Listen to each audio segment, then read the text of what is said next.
அன்புக்குள்ளே ஆண்டவரும் இரட்சகமாய் கிறிஸ்துவின் நாமத்தில் புது மாத வாழ்த்துக்களோடு உங்களை அன்போடு வாழ்த்தி வரவேற்கிறேன்.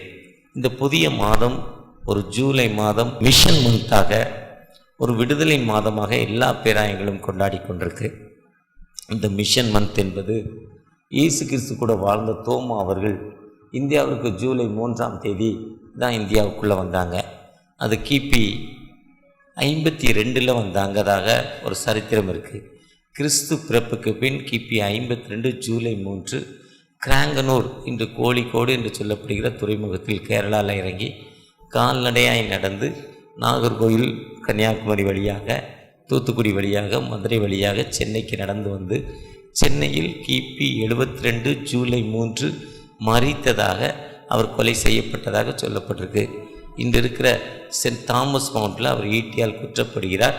அங்கிருந்து உயிரை காத்து கொள்வதற்காக தப்பித்து அவர் நம்முடைய சின்ன மலையில் வந்து தஞ்சம் புகிறார். அந்த மலையில் தான் அவருடைய உயிர் பறிந்து போகிறது. மீண்டும் அவர் தாக்கப்படும் பொழுது அவருடைய உயிர் அவரை கடந்து போகிறது. அவருடைய உடலை எடுத்து இன்று பீச் ஓரமாக இருக்கிற அவருடைய அந்த திருச்சபை, தோமா திருச்சபையில் அவருடைய நல்லடக்கம் செய்கிறாங்க. அவருடைய கல்லறை இன்றும் தோமா திருச்சபைக்கு கீழே இருக்குது. உலகத்தில் வேறு எங்கேயும் அவருடைய கல்லறை இல்லை என்று ஆராய்ச்சியாளர்கள் சொல்வதால் அவர் கிபி 52 இந்தியாவிற்கு வந்ததாக கூறப்படுகிறது. மற்றும் நம்முடைய கையில் இருக்கிற வேதாகமும் ஆசியா கண்டத்தில், உலகத்தில் உள்ள 7 கண்டங்களில் ஆசியா கண்டத்தில் உள்ள, இந்தியாவில் நாம் ஒரு அங்கம் வகிக்கிறோம். ஆசியா கண்டத்தில் உள்ள அங்கமாய் நான் இருப்பதால் முதலாவது தமிழில் மொழிபெயர்க்கப்பட்டது. ஆசியா கண்டத்தில் உள்ள இந்தியாவில் தென்பகுதியில் உள்ள தமிழ்நாடாகிய நம்ம நாடு, நம்ம நாட்டில் இந்தியாவில் முதலாவது இந்த வேதாகமும் மொழிபெயர்க்கப்படுகிறது. அது 1709 ஜூலை 9ஆம் தேதி சீகன் பால் இந்தியாவிற்குள் வந்ததாக கூறப்படுகிறது. அவர் தரங்கம்பாடியில் இறங்கி தரங்கம்பாடியில் இருக்கும் 19 புதிய காரியங்களை அவர் சாதிக்கிறார். வேதத்தை மொழிபெயர்க்கிறார். தமிழில் வந்த 18 மாதங்களில் தமிழை கற்றுக்கொண்டு தமிழில் வேதத்தை மொழிபெயர்க்கிறார். முதலாவது பேப்பர், நாம் எழுத பயன்படுத்தும் பேப்பர் அவர் தான் இந்தியாவுக்கு ரிலீஸ் பண்ணுறார், ஆசியா கண்டத்திற்கே. அதுக்கு முன்னால் ஓலையில் தான் எழுதுகிறாங்க, ஓலையில் ஆணி வைத்து எழுதுகிறாங்க. அவர் தான் பேப்பர் ரிலீஸ் பண்ணி அச்சு இயந்திரத்தை இங்கிலாந்துலேருந்து கொண்டு வந்து அச்சு இயந்திரத்தின் மூலம் அந்த பிரிண்டிங் செய்து பேப்பரை ரிலீஸ் பண்ணுறாரு. முதலாவது பெண்களுக்கு ஸ்கூல், பள்ளி ஆரம்பிக்கிறார். அதுவரை உயர் ஜாதி மக்களுக்கு மட்டும் இருந்த அந்த கல்வி, பெண்களுக்கு கண்டிப்பாக கல்வி படிக்க வேண்டும் என்று பெண்களுக்கு கல்வி சொல்லிக் கொடுக்கிறார். பெண்களுக்கு தையல் இயந்திரம் சொல்லிக் கொடுக்கிறார். 19 புதிய காரியங்களை சொல்லிக் கொடுக்கிறார். 19 புதிய காரியங்களை இந்தியாவில் சீகன் பால் ஜூலை 9ஆம் தேதி 1709ஆம் ஆண்டு வந்து ஜூலை செய்கிறார். அநேக மிஷனரிகள் ஜூலை மாதத்தில் தான் இந்தியாவுக்குள்ளே வர்றாங்க. ஏன்னா அவங்களுடைய அந்த எஜுகேஷன் ஆண்டு ஜூலை தான் உங்களுக்கு ஸ்டார்ட் ஆகுது. அதனால் அவங்க இந்த லீவெல்லாம் முடிச்சுட்டு, வெக்கேஷன் லீவை முடித்து மிஷனுக்காக வர்றவங்க, அவங்க பெறப்பட்டு 90 நாட்களிலிருந்து 100 நாட்கள் பிரயாணப்பட்டு இந்தியாவிற்குள் வந்து இறங்குறப்போ ஜூலை மாதம்.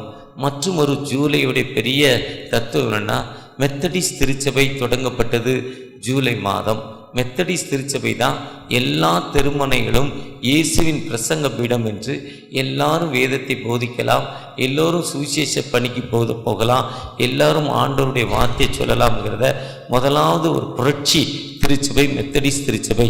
அதுவரை ஆங்கிலிக்கன் திருச்சபை மற்றும் இங்கிலாந்து மிஷன் மற்றும் எல்லா மிஷன்களும் எப்படி இருந்ததுன்னா, ஒரு ஆர்டினேஷன் வாங்கி ஒரு ஐயராக பொறுப்பேற்று இதே மாதிரி அங்கிலாம் போட்டு, ஸ்டோர்லாம் போட்டு, தொப்பிலாம் வச்சு அவங்க தான் ஆல்டருக்குள்ளே போனோம், அவங்க தான் ஆண்டுடைய வார்த்தையை சொல்லணுங்கிற ஒரு நிலைமை மாற்றப்பட்டு எல்லா திருச்சபைகளும் 17ஆம் நூற்றாண்டில் மெத்தடிஸ்ட் திருச்சபை தொடங்கப்பட்டது.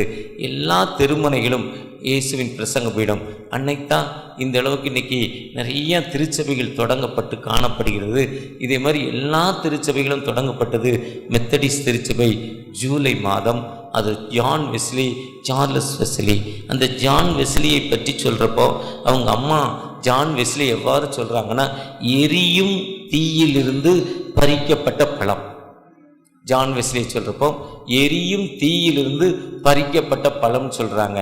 அந்த அம்மா வாலிப வயதில் அவங்க இருந்த குடிசை வீடு தீப்பிடிச்சு எரிஞ்சுதான்.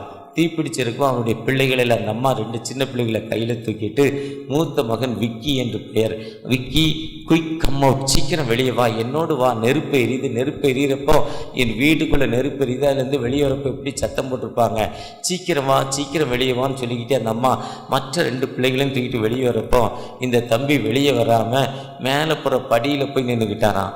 வெளியே வரலையாம். அந்த நெருப்பில் நிற்கிறப்போ பக்கத்து வீட்டில் இருந்த ஒரு உயர்ந்த மனிதர் இன்னொரு மனிதரை தன்னுடைய தோள்களில் ஏற்றி அந்த நெருப்பு மேலேருந்து கீழே விழுமுன்ன அந்த பையனை வெளியே தூக்கிட்டு வந்தாங்களாம். அதனால அவங்க அம்மா சொல்கிறப்போ அந்த பையனுக்கு பெயர் எரியும் தீயிலிருந்து பறிக்கப்பட்ட பழம்னு சொல்கிறார். அவர் பெயர் தான் ஜான் வெஸ்லி.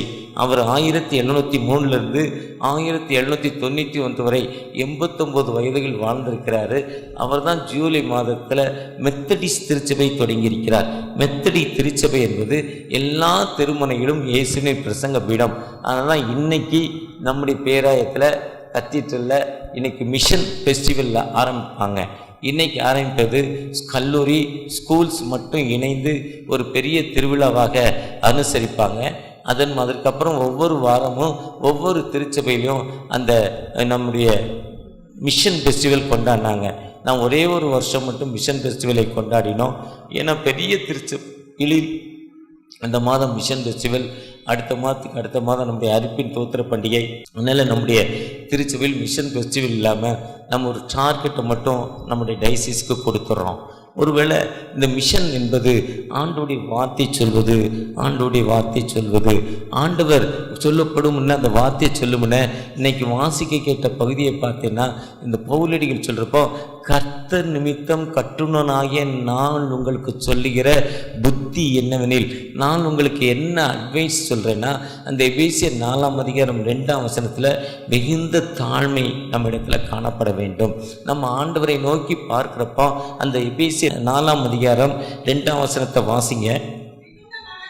மிகுந்த மிகுந்த மனத்தாழ்மை, சாந்தமும் நீடிய பொறுமை, ஸ்லோ டு பேஷன் என்று சொல்லப்பட்டிருக்கு. நீடிய பொறுமையும் அன்பினால் ஒருவர் கட்டப்பட்ட மக்களாய் நாம் காணப்பட வேண்டும். மிஷன் வந்ததின் நோக்கமே அந்த அன்பு. இயேசு தன்னுடைய அன்பை வெளிப்படுத்தினால்தான் சிலுவையில் நமக்காக பிதாவை இவர்களை மன்னியும் என்று பரிந்து பேசினார். அடுத்து தன்னுடைய பாவ மன்னிப்பின் நிச்சயத்தை எனக்கு பரதேசி வாழ்வேன் கேட்டப்பட்ட அந்த கல்வனுக்கு ஒரு பரதேசி வாழ்வை கொடுத்தார். மிகுந்த தாழ்மை. ஏன்னா சிலுவையின் மரணம் வரைந்தும் தம்மை தாழ்த்தி ஒப்பு கொடுத்தார். அதுதான் ஜீசஸுடைய தனித்தன்மை. அந்த ஒவ்வொரு தன்மையிலும் நாம் ஜீசஸுடைய தனித்தன்மைப்படி நாம் மிகுந்த தாழ்மையுள்ள மக்களாய் காணப்பட வேண்டும் என்று ஆண்டவர் அழைக்கிறார். இந்த சுவிசேஷ பணி என்பது நமக்கு இன்று சுவிசேஷம் சொல்லப்படாவிட்டால் நாம் இப்படிப்பட்ட மக்களாய் காணப்படுகிறோம். வில்லியம் கேரியை பற்றி நம்ம அடிக்கடி கேள்விப்பட்டிருக்கோம். வில்லியம் கேரி 1750 தான் இந்தியாவுக்குள்ளே வந்தவர் பாருங்க. 23 மொழிகள் 27 மொழிகளில் புதிய ஏற்பாடு கொடுத்தாங்க. 3 மொழிகளில் முழுமையான பைபிள் கொடுத்தாங்க.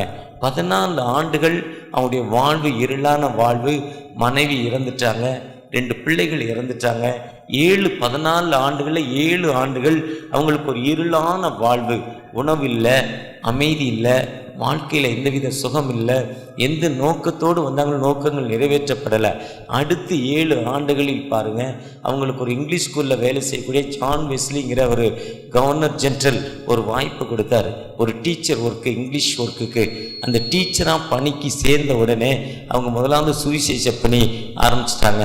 அவங்க தான் முதலாவது உடன்கட்டை ஏறுதல். ஒரு கணவன் இறந்தால் அந்த கணவன் கூட அந்த மனைவி இறந்து விடுங்கிற ஒரு பழக்கத்தை, கணவன் இறந்த பிறகு நாம் வாழக்கூடாது, இல்லை இளம் வயதில் இருக்கக்கூடாது, ஒன்றும் வாழக்கூடாது இருக்கக்கூடாதுங்கிற தண்டனை இருந்ததை அவங்கள மாற்றி உடன்கட்டை ஏறுதல். பெண் குழந்தை பிறந்தால் பெண் குழந்தைய நம்ம பார்க்க முடியாது என்பதற்காக அந்த பெண்களை தூக்கி யூபிலி ஆற்றுக்குள்ள தண்ணியில் தூக்கி போட்டுருவாங்க. பிறந்த ஒரு வாரத்துக்குள்ள ஒரு பெண் குழந்தைய. சிசு வதை தடை சட்டம் அதை கொண்டு வந்ததே அவங்க தான் அநேக புதிய காரியங்களை இந்தியா அவங்க தான் பைபிளில் இங்கிலீஷ் பேப்பர், ஹைஸ்கூல், காலேஜஸ் இந்தியாவில் ஆரம்பித்தார். 7 ஆண்டுகளில் அவர் 14 ஆண்டுகளில் 7 ஆண்டுகள் உணவில்லை, இருளான வாழ்வு, மனைவி இறந்துட்டாங்க, 2 பிள்ளைகள் இறந்துட்டாங்க. எதுக்கு அவன் கடவுள்கிட்ட கேட்டார், ஐயா இருளில் வாழும் ஜனங்கள் பெரிய வெளிச்சத்தை காணவில்லை என்பதற்காக என்னை அழைச்சிட்டு வந்தீங்க, என் வாழ்வே இருளாய் மாறிவிட்டதே என்று ஜெபம் பண்ணாராம். ஆனால் இந்திய மக்களுக்கு தன் வாழ்வை அர்ப்பணித்தார். அவங்க வந்ததும் 1750 இந்தியாவுக்கு வந்தாங்க. ஒருவேளை சுவிசேஷ பணி என்பது நம்மை தாழ்த்தி ஒப்பு கொடுப்பது, நம்ம மிகுந்த மனத்தாழ்மையும் சாந்தமும் நம்மகிட்ட இருக்க வேண்டும் என்று ஆண்டவர் சொல்கிறார். எபேசியர் 4ஆம் அதிகாரத்தில் ரொம்ப தெளிவாக சொல்கிறாரு. அதே மாதிரி எபேசியர் 4ஆம் அதிகாரம் 24ஆம் வசனத்தில் சொல்கிறார், மெய்யான நீதியிலும் பரிசுத்தத்திலும் தேவனுடைய சாயலாக சிருஷ்டிக்கப்பட்ட புதிய மனுஷனை தரித்துக் கொள்ளுங்கள். மெய்யான நீதி, ஜட்ஜஸும் உண்மையான நீதியிலும் பரிசுத்தத்திலும் தேவனுடைய சாயலாக வாழ ஆண்டவர் அழைக்கிறார். இந்த வாழ்க்கை யாருக்கு வேதத்தில் இருந்ததுன்னா மோசே ஐயாக்க மட்டும்தான் இருந்தது. அவர் பிறந்த பொழுது ஏரோது ராஜா 2 வயசு ஆண் பிள்ளைகளெல்லாம் கொல்லப்படுவன்னு சட்டம் இருந்துச்சு. ஆனால் அவர் காக்கப்படுகிறார். நாணல்பட்டியில் ராஜா வீட்டில் ராஜ பாரம்பரியத்தின்படி வளர்க்கப்படுகிறார். 40 ஆண்டுகள் முடிஞ்சவுடனே அவர் தன்னுடைய ஆண்டுடைய அனாதி சித்தத்தின்படி தன்னுடைய எல்லா சந்தோஷங்களையும் விட்டுட்டு ஆண்டுடைய உன்னத்து பணிக்கு வருகிறார். எபிரேயர் 11ஆம் அதிகாரத்தில் 24ஆம் வசனத்தில் பார்த்தீங்கன்னா, மோசே பெரியவனான போது விசுவாசத்தினாலே மோசே பெரியவனான போது பார்வோனுடைய குமாரத்துடைய மகன் எனப்படுவது வெறுத்து அநித்தியமான பாவ சந்தோஷங்களை அனுபவிப்பாக்கிலும் இனி வரும் பலன்பேல் தன் ஜனங்களோடு சேர்ந்து ஜனங்கள் துன்பத்தை அனுபவி தெரிந்து கொண்டு வெளியே வந்துட்டார். அடுத்த 40 ஆண்டுகள் வனாந்தரமான வாழ்வு, மழை பெய்யாது, பகலில் பயங்கரமான வெயில், இரவில் சரியான குளிர், அப்படிப்பட்ட இடங்களில் 40 ஆண்டுகள். அடுத்த 40 ஆண்டுகள் தலைமைத்துவம். அந்த தலைமைத்துவத்தில் இஸ்ரேல் மக்களுக்கு கட்டளை கொடுக்கப்படுகிறது. அந்த கட்டளையை பெற்றுக்கொள்கிறார். மக்கள் பாவம் செஞ்சிட்டாங்க. தங்களுடைய காதணிகளை நகைகளை கொடுத்து ஒரு கன்றுக்குட்டியை செஞ்சிட்டாங்க.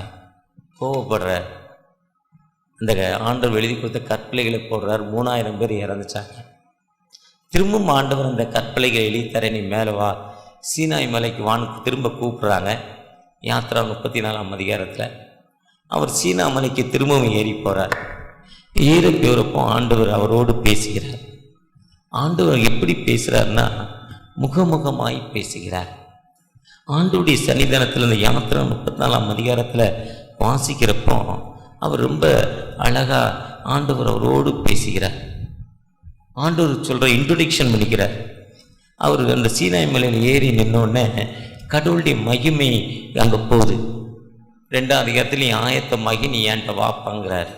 அவர் ரெடியாகி ஆண்டவரோடு பேசுகிறதுக்கு போகிறார். அப்போ நீ கீழே கற்பலைகள் செய்து கொண்டு வா, நான் எழுதி தரேங்கிறாரு. முந்தின கற்பலைகள் அவர் ஒருத்தர் தான் பார்த்தார். அந்த கமாண்ட்மெண்ட்ஸ் கற்பலைகள் அதே மாதிரி 2 கற்பனைகளை எடுத்துக்கிட்டு மேலே போகிறாரு.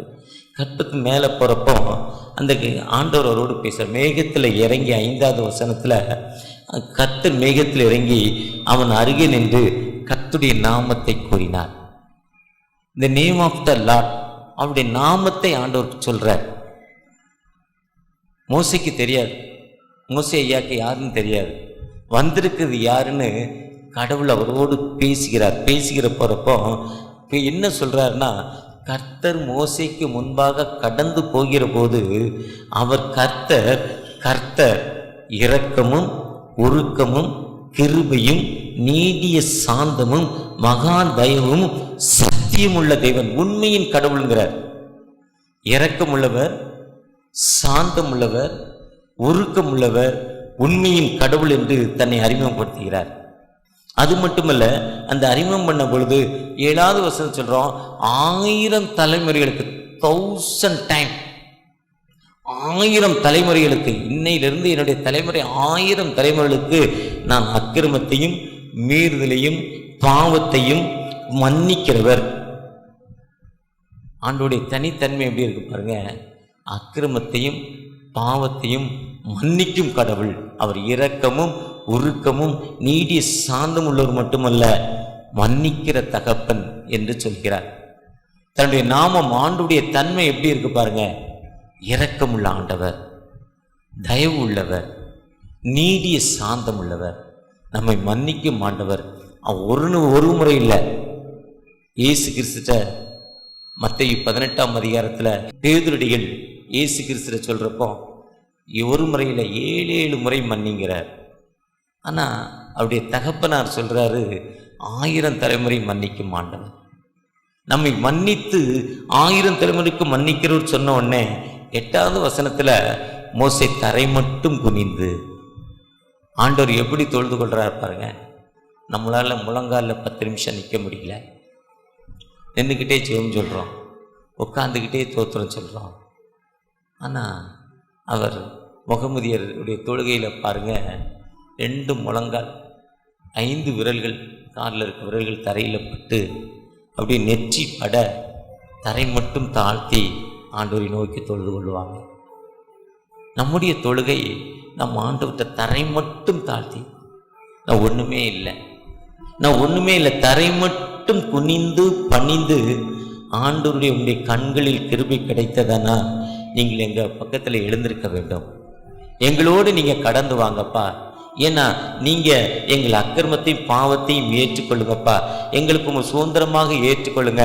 பாவமுள்ள மனிதனை மட்டும் வர முடியாது, எங்களுடைய அக்கிரமத்தையும் பாவத்தையும் மீட்டுக்கொள்ளுங்கன்னு அவர் சொல்கிறார். பாவம் மன்னிப்பின் நிச்சயத்தை தான் ஆண்டவர் கேட்கிறார். இன்னைக்கு நாம் ஆண்டவருடைய சரீரத்தையும் இரத்தத்தையும் பெற்றுக்கொள்ளப் போகிறோம். 1 கொரிந்தியர் 11:28 சொல்கிறாரு, தன்னைத்தான் சோதித்தறிந்து. அதை வாங்க முன்ன நான் யார், என்னுடைய பாவங்கள் என்ன, என்னுடைய அக்கிரமங்கள் என்ன, நான் அதை பெற்றுக்கொள்வதற்கு ஒரு சரியான மனிதனா? பவுலடிகள் சொல்கிறார் கொரிந்தி திருச்சபைக்கு. நீதிமொழிகளில் சொல்கிறப்போ சாலமோன் சொல்கிறார், பாவங்களை மறைக்கிறவன் வாழ்வடைய மாட்டான்னு சொல்கிறார். ஓசியா 5:15 சொல்கிறாரு, அவர்கள் தங்கள் குற்றங்களை உணர்ந்து என் முகத்தை தேடு மட்டும் நான் ஸ்தானத்திற்கு திரும்பி போயிடுவேங்கிறார். ஒருவேளை இன்றைக்கி ஆண்டோடைய சரிதானத்தில் 6 மாதங்களை முடித்து 7வது மாதத்துக்குள்ளே வந்திருக்கிற நாம் ஆண்டவற்ற அற்புதங்களை அடையாளம் பெற்றுக்கொள்ள நம்மை நாம் சிந்தனை பண்ணி தாழ்த்தி ஒப்பு கொடுக்குறப்போ, அவருடைய ஒப்பு கொடுக்குறப்போ மோசேட்ட அடுத்த கொடுக்கப்பட்ட கற்பனை 10வது வசனம்தான் அழகாக சொல்கிறாரு. அவரோடு அதற்கு இதோ நான் ஒரு உடன்படிக்கை உன்னோடு பண்ணுகிறேன், ஒரு கமாண்ட்மெண்ட்ஸ், ஒரு அக்ரிமெண்ட் நான் உன்னோட பண்ணிக்கிறேன். மோசே இன்னுமே பண்ணல, தன்னை தாழ்த்துகிறார். என் பாவங்களை மன்னிக்கப்பாங்கிறாரு. எங்களுடைய பாவங்களை மன்னிங்க, எங்களோடு வாங்க, என்னோடு வாங்க, என் பாவங்களை மன்னிங்கன்னு ஆண்டவர்கிட்ட தரை மட்டும் நான் ஒன்றுமே இல்லைப்பா. இந்த பார்வோன் வீட்டில் இருக்கிறப்ப 40 ஆண்டுகள் பெரிய பணக்காரன் இல்லை, 40 ஆண்டுகள் ஒன்றும் இல்லாமல் பரதேசியாக சுற்றுறேன், ஒன்றுமே இல்லை. ஆனால் நீங்கள் எங்களோடு வாங்க, இதெல்லாம் வேஸ்ட்டு, உங்களுடைய கிருபை என்னை தாங்கியிருக்குப்பா, எனக்கு தாங்க தகப்பனேன்று அவர் கேட்டு ஆண்டவர்கிட்ட ஜெபிக்கிறப்போ ஆண்டவரோடு உடன்படிக்கை பண்ணுகிறார். வாசிங்க, ரொம்ப அருமையான வாக்கு தத்தம். எந்த ஜாதிகளுக்கும் செய்யப்படாத அதிசயங்களை உனக்கு செய்வேங்கிறார். மார்வெல்ஸ் ஆண்டவர். நம்ம திருச்சபையில் ஒரு சகோதரி கடந்த நாளில் என்னை பார்க்குறப்போ கணவருக்கு 2 பைபாஸ் ஒரே டைமில், 2 ஆப்ரேஷன், அவங்களுக்கு கேன்சர். இவ்வளோ பெரிய கடவுள் பாருங்கள். அந்த ஆண்டவர் எனக்காங்க அற்புதம் செய்ய மாட்டார், அந்த ஆண்டவர் எனக்காங்க விடுதலை கொடுக்க மாட்டார். நம்மை தாழ்த்தி ஆண்டவர் ஒப்பு கொடுத்தா போதும். சொத்தை எழுதி கேட்கல, காணிக்க வேறு பணம் கேட்கல, நகை கேட்கல. நம்மை தாழ்த்தி ஆண்டவர் ஒப்பு கொடுத்தா நான் உன்னோடு செய்யும் காரியம் அதிசயமானவங்களை காணப்படுவேன். ஏன்னா அவர் அதிசயமானவர், செய்யும் காரியம் பயங்கரமாக இருக்கும். நம்முடைய நம்பிக்கை, நம்முடைய விசுவாசம் ஆண்டவர்கிட்ட எப்படி இருக்கு?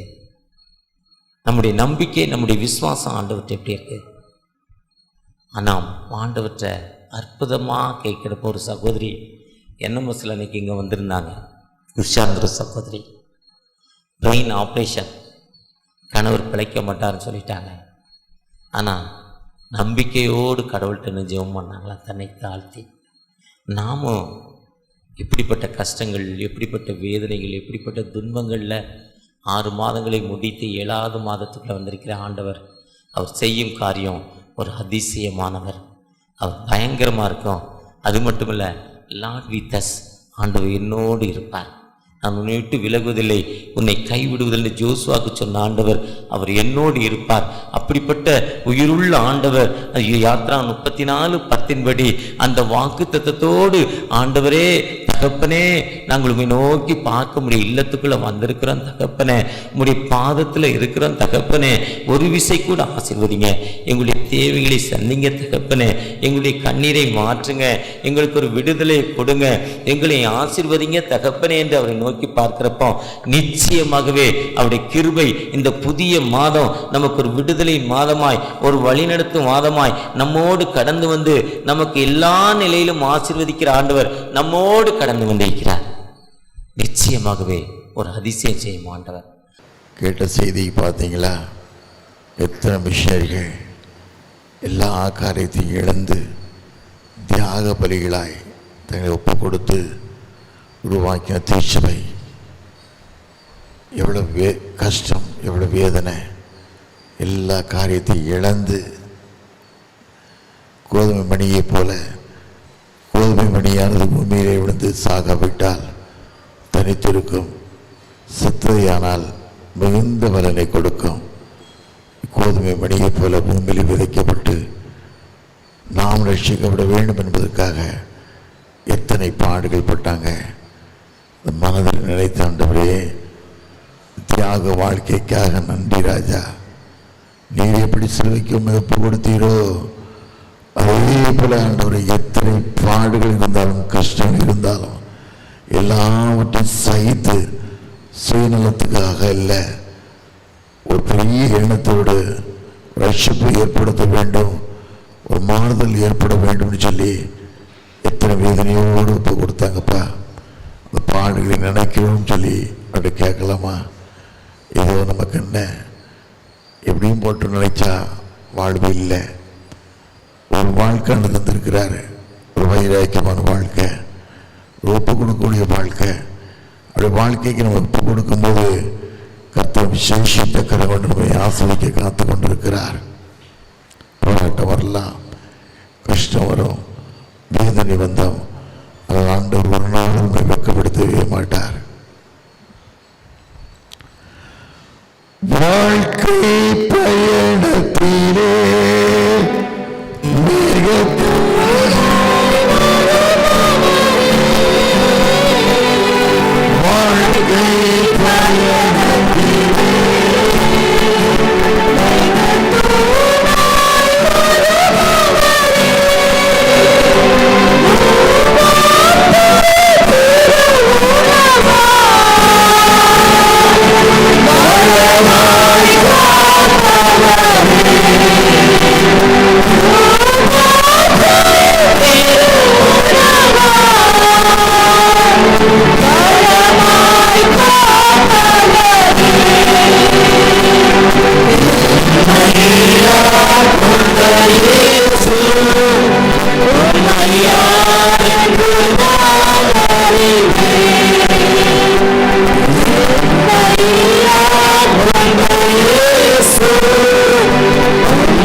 வேலைக்கான சமூகத்தின் நன்றி ராஜா.